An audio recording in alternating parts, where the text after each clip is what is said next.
হ্যাঁ ছাত্ররা, আজকে আবার তোমাদের সামনে আমি হাজির হলাম অনেক দিন পর ইংলিশ অনলাইনে পড়াবো বলে। তা তোমরা তো জানো আমি বড়নগর রামকৃষ্ণ মিশনের পক্ষ থেকে ক্লাস 5-এর ইংলিশ বাটারফ্লাই বইটি পড়াচ্ছি, যেটা কিনা আমাদের রামকৃষ্ণ মিশনে ইংলিশ পেপার 1। তা তোমরা সবাই এতদিন ব্যস্ত ছিলে, মানে এতদিন নয়, বেশ কিছুদিন আগেই তোমাদের সেকেন্ড টার্মিনাল পরীক্ষা অনলাইনে শেষ হয়ে গেছে, তারপর কিছুদিন অফ ছিল। তো যাই হোক, আশা করি সবার সেকেন্ড টার্মিনাল পরীক্ষা ভালো হয়েছে। আর তারপরে যে কদিন অফ ছিল সেই কদিন তোমরা ভালো করে আবার সেকেন্ড টার্মিনালের আগের যে ক্লাসগুলো আমি করিয়েছিলাম ইউটিউবে, সেই ক্লাসগুলো যেগুলো ভালোভাবে মনোযোগ দিয়ে দেখতে পারোনি সেগুলো দেখে নিয়েছো আশা করি, এবং নোট ডাউনটা করে নিয়েছো এবং সেগুলো প্র্যাকটিস করা মুখস্থ করা আরম্ভ করে দিয়েছো আশা করি। তো যাই হোক, তা আমি প্রথমেই তোমাদেরকে সেকেন্ড টার্মিনালের সিলেবাস পর্যন্ত আমি কিন্তু প্রথমেই করিয়ে দিয়েছিলাম অনলাইনে। তারপরে তোমাদের ব্লগের 6 সেট কোশ্চেনের অ্যান্সার আমি ইউটিউব ক্লাস এবং হোয়াটসঅ্যাপ গ্রুপে করিয়ে দিয়েছি।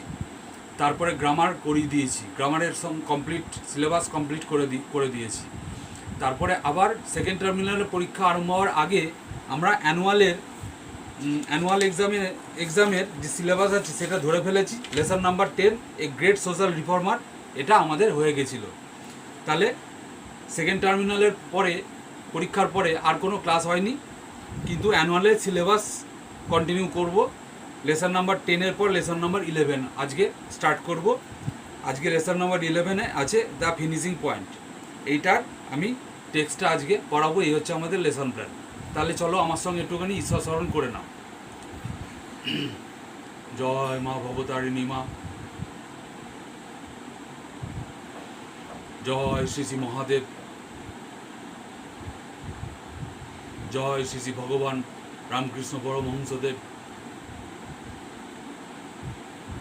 জয় শ্রী শ্রী মা সারদা মা, জয় শ্রী শ্রী স্বামী বিবেকানন্দ,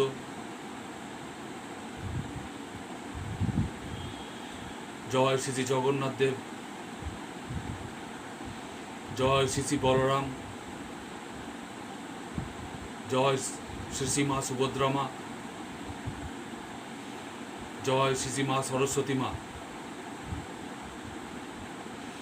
আশা করি আমার সঙ্গে সঙ্গে তোমরাও ঈশ্বরকে নমস্কার করলে। তাহলে এবার চলো ক্লাসে ঢোকা যাক। দেখতে পাচ্ছ lesson number 11 the finishing point.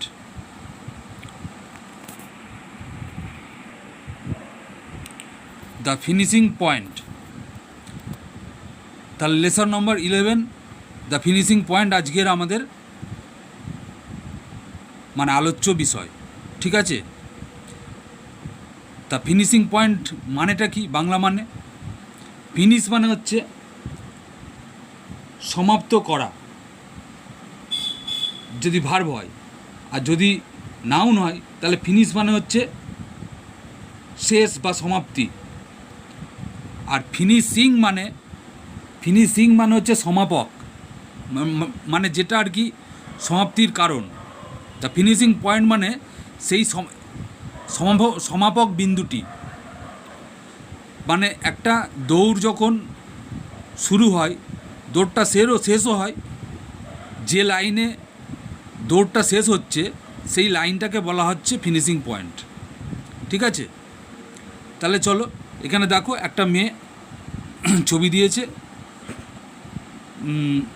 দৌড়ে যাচ্ছে হার্ডল টপকে, ঠিক আছে? এরপর আমরা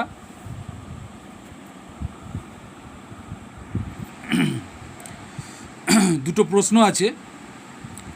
what is the girl doing in the picture, আর একটা আছে which is your favourite sport. এই দুটো প্রশ্নের উত্তর আমি বলে দিচ্ছি। আর প্রথম প্রশ্নটা দেখো, what is the girl doing in the picture. আমি আগেই বলেছি যে একটি মেয়ের ছবি দেওয়া আছে, মেয়েটি একটা হার্ডল টপকে যাচ্ছে। তাহলে অ্যান্সারটা কী হবে? অ্যান্সারটা লিখে নাও, আমি আস্তে আস্তে বলছি। প্রশ্নটা আবার বলছি, what is the girl doing in the picture, মেয়েটি ছবিতে কি করছে। প্রেজেন্ট কন্টিনিউয়াসে প্রশ্ন আছে, তাহলে অ্যান্সারটা হবে প্রেজেন্ট কন্টিনিউয়াস টেন্সে। ঠিক আছে, তাহলে আস্তে আস্তে বলছি, লিখে নাও, ছবিটাও দেখাচ্ছি আমি সঙ্গে। The girl is jumping over a hurdle in the picture. A girl is jumping over a hurdle in the picture.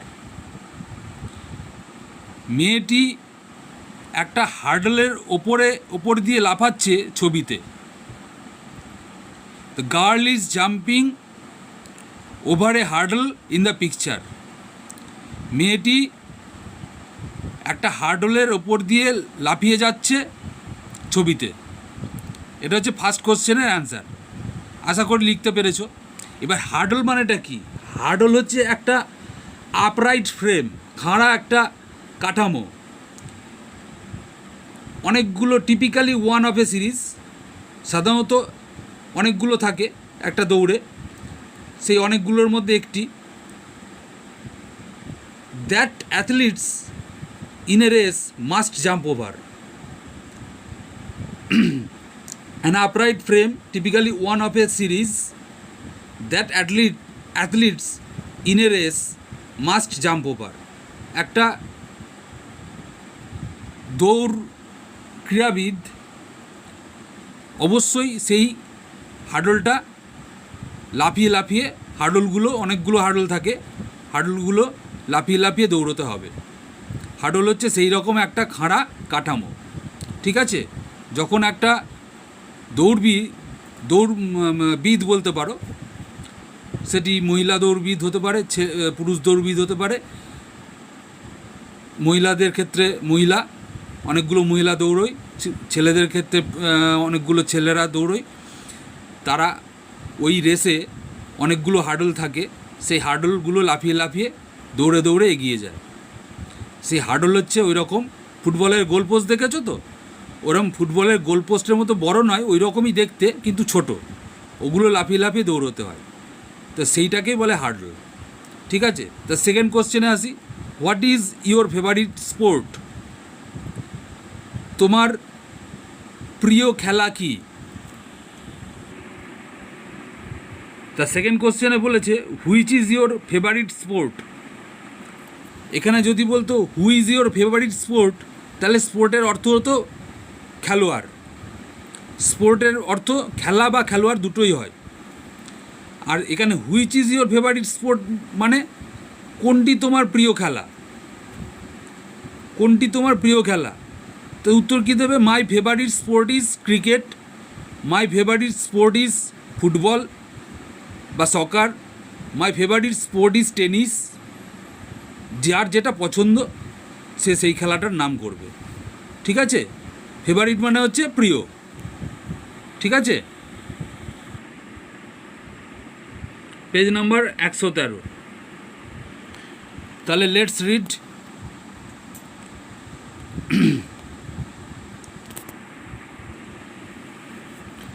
Let's read the text. Razia has been awarded a prize in the annual sports of her school. রাজিয়াকে একটা পুরস্কার দেওয়া হয়েছিল তার যে বাৎসরিক ক্রীড়া প্রতিযোগিতা বিদ্যালয়ের, সেখানে তার স্কুলের বাৎসরিক ক্রীড়া প্রতিযোগিতায় রাজিয়াকে প্রদান করা হয়েছিল একটি পুরস্কার হয়েছে। হ্যাজ বিন অ্যাওয়ার্ডেড, প্রেজেন্ট পারফেক্টের ভয়েস চেঞ্জ হয়েছে, প্যাসিভ ভয়েস করা হয়েছে। Razia has been awarded, present পারফেক্টের voice change. Razia has been awarded a prize in the annual sports of our school. এটা প্রেজেন্ট পারফেক্টের প্যাসিভ ভয়েসে লেখা হয়েছে। The prize is a book on Indian athletes. পুরস্কারটি কি? পুরস্কারটা হলো একটা বই, ভারতীয় যে ক্রীড়াবিদ আছে সেই সব ক্রীড়াবিদদের ওপরে একটা লেখা একটা বই। The prize is a book on Indian athletes. পুরস্কারটি ছিল একটা বই। সে বইটি কিসের ওপরে? না, ভারতীয় যে ক্রীড়াবিদ আছে, বহু ক্রীড়াবিদ, সেই সব ক্রীড়াবিদদের ওপরে লেখা একটি বই। This book contains a chapter on the life of PT Usha. Content মানে ধারণ করা, মানে ওই বইটার মধ্যে আছে।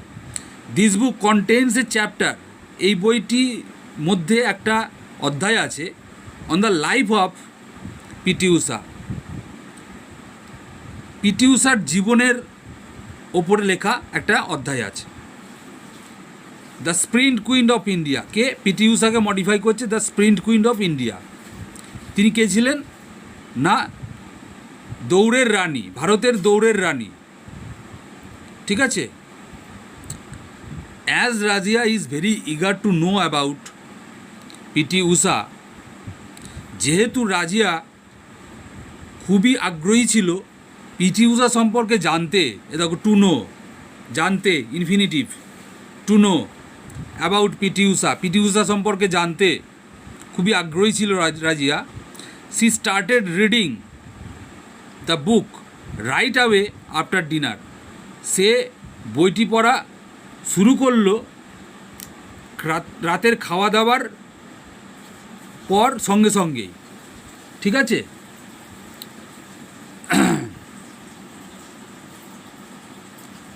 রাতের খাওয়া দাওয়া শেষ হওয়ার পরপরই, ঠিক আছে, সে পড়াটা ওই বইটি পড়া শুরু করলো। তার কারণ সে খুব আগ্রহী ছিল পিটি উষা সম্পর্কে জানতে।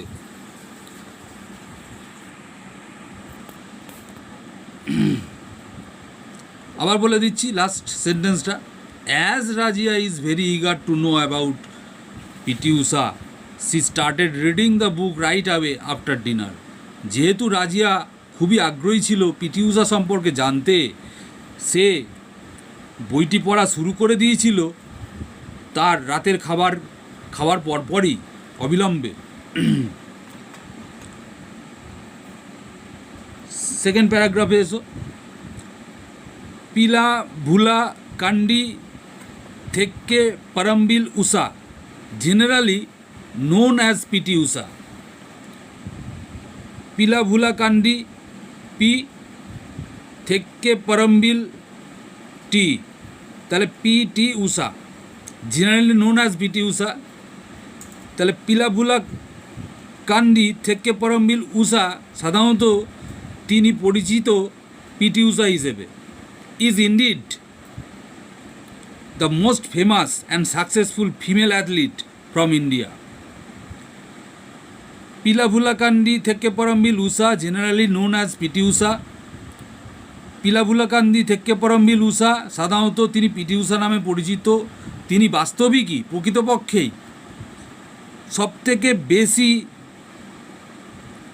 বিখ্যাত এবং সফল মহিলা ক্রীড়াবিদ ভারতের। Her extraordinary performance at the track earned Usha titles like the queen of Indian running, track and Payyoli express.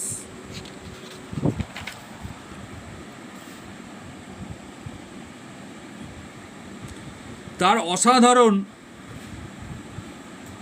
সম্পাদিত কার্য পথের মধ্যে, ট্র্যাক মানে পথ, এখানে ট্র্যাক মানে হচ্ছে দৌড়বার পথ। তিনি যখন ট্র্যাকে দৌড়তেন তার পারফরমেন্স ভালো করতে হতো। তাহলে এখানে তার এক্সট্রাঅর্ডিনারি পারফরমেন্স, তার অসাধারণ কার্য, সম্পাদিত কার্য অ্যাট দি ট্র্যাকের মধ্যে তার অসাধারণ যে কাজ, আর্নড উষা টাইটেলস, তাকে নানা রকম উপাধি প্রদান করিয়ে দিয়েছিল তারা এই অসাধারণ কার্যগুলো। সেই উপাধিগুলো কীরকম? Like the queen of Indian running track. কীরকম? ভারতীয় দৌড়ের পথের রানী, queen of Indian running track. তাহলে ইন্ডিয়ান রানিং ট্র্যাক তার queen,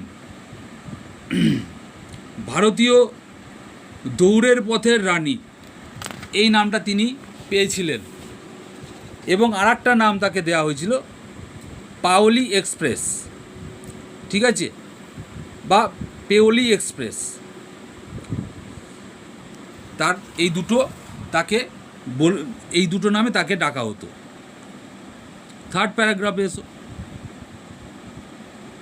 PT Usha was born on 27th June 1964 at Paoli বা Payyoli, a village in the Payyoli district of Kerala. PT Usha জন্মেছিলেন 1964 সালের 27শে জুন পেওলিতে, a village in the Payyoli district of Kerala. Kerala রাজ্যের পেওলি যে জেলা, তার একটা গ্রামের নামও পেওলি, সেখানে তিনি জন্মেছিলেন 27শে জুন 1964 সালে।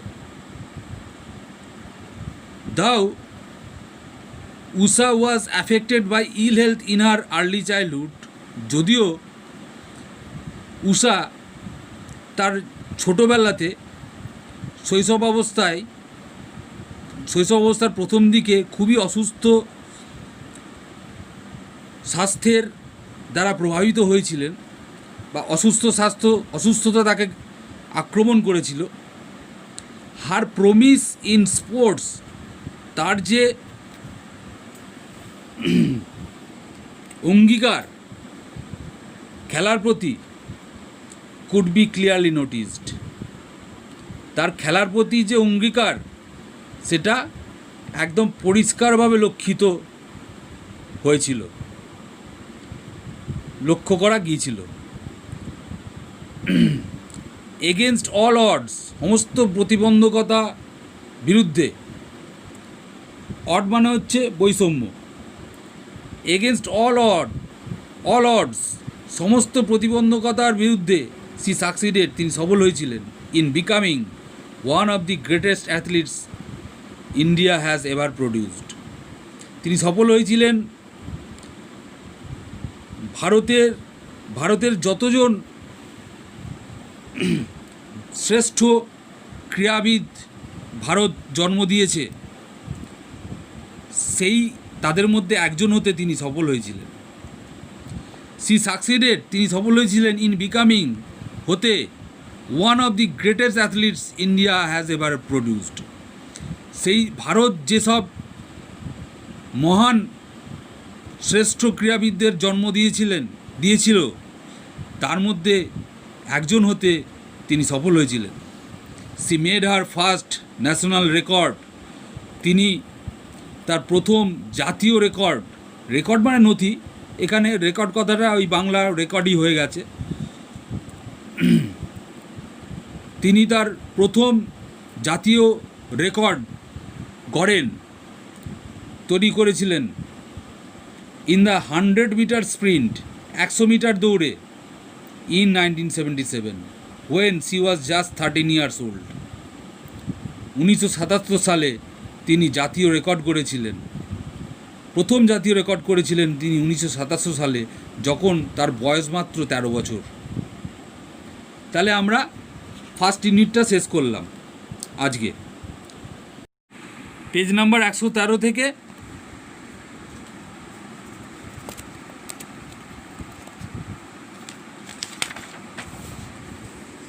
পেজ নাম্বার 114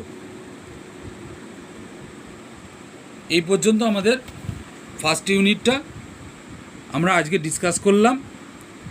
ভোকাবুলারিটা আমরা নেক্সট দিন দিয়ে দেবো এই ফার্স্ট ইউনিটের, আর তার সঙ্গে সঙ্গে দু একটা অ্যাক্টিভিটি করিয়ে দেবো, ঠিক আছে? হ্যাঁ, আমরা আজকে লেসন নাম্বার 11-এর দ্য ফিনিশিং পয়েন্ট, এইটার ফার্স্ট ইউনিটটা ডিসকাস করলাম, পড়লাম। আমরা টেক্সটটা পড়লাম, প্রথম ইউনিটটা পড়লাম। তা সেখানে আমরা পিটি ঊষা সম্পর্কে বেশ কিছুটা জানলাম। তা ভারতে অনেক ধরনের ক্রীড়াবিদ এখন 2020 সাল, অনেক বিখ্যাত ক্রীড়াবিদ ভারত পেয়েছে। তার মধ্যে অবশ্যই টেনিসে লিয়েন্ডার পেস, মহেশ ভূপতি, সানিয়া মির্জা, ফুটবলে বাইচুং ভুটিয়া, তারপরে ক্রিকেটে তো সুনীল গাভাস্কার, কপিল দেব থেকে আরম্ভ করে সৌরভ গাঙ্গুলি, সচিন তেন্ডুলকার, তারপর এখন বিরাট কোহলি, এরা সবাই বিখ্যাত।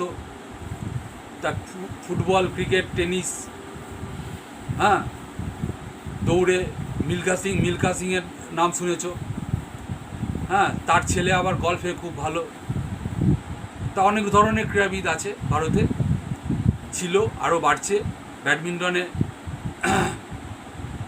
প্রকাশ পাডুকান, পিভি সিন্ধু, সানিয়া মির্জা তো টেনিস, পিভি সিন্ধু, তারপর সাইনা নেহওয়াল, হ্যাঁ, এরা সব বিখ্যাত ক্রীড়াবিদ, এখন অনেক এসে গেছে। তা পিটি ঊষা যখন বিখ্যাত হয়েছিল তখন এত নাম ছিল না। তা সেই জন্যই পিটি ঊষাকে আলাদা চোখে দেখা হয়।